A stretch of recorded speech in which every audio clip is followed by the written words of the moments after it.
ஒரு பெரிய மால்ல வந்து நேற்று ஈவினிங் கில்லி பார்த்தேன். பாத்தீங்களா? 6 மணி ஷோ. Mall full. ஆமா. பொதுவா அந்த பெரிய பெரிய இந்த மால் தியேட்டர், பிவிஆர் தியேட்டர்லாம் வந்து ரொம்ப டான்ஸ் ஆட மாட்டாங்க. கேட்டா ஒரு elite people, A class people வருவாங்க. ரொம்ப சத்தமாவும் சிரிக்க மாட்டாங்க, அளவா சிரிச்சிட்டு ஒரு ரசிச்சுட்டு போவாங்க அந்த மாதிரி அப்படின்னு. ஆனா நான் இது பார்க்கும்போது ஒவ்வொரு பாட்டு ஆரம்பிக்கும் போதும் அப்படியே குடும்பமா ஃப்ரெண்ட்ஸா அப்படியே கீழே இறங்கி அந்த தர முன்னால அவ்வளோ ஒரு ஆட்டம். எனக்கு ஒரு பெரிய டவுட் இருக்கு.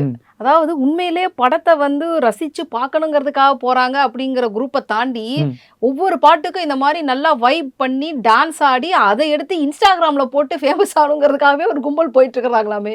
இதுவும் ஒரு பக்கம் உண்மைன்னு சொல்றாங்க. ஏன்னா அவ்வளவு ஆட்டங்கள் இருக்கு. நீங்க எப்படி பார்த்தாலும் இது வந்து தியேட்டர் எக்ஸ்பீரியன்ஸ் அப்படிம்பாங்க. ஒரு தியேட்டர்ல போய் படம் பார்த்தா என்ன மனநிலை, எவ்வளவு சந்தோஷம். முக்கியமான விஷயம் இதுல நோட் பண்ணீங்களா? நீங்க என்னதான் அந்த படத்தை வந்து சேட்டலைட்ல அத்தனை தடவை பார்த்திருக்கோம், ஓடிடில பாக்குறதுக்கான வாய்ப்பு இருக்கு. ஆனா அதை தாண்டி மக்கள் தியேட்டருக்கு வர்றதுக்கு பின்னாடி தியேட்டர் எக்ஸ்பீரியன்ஸ்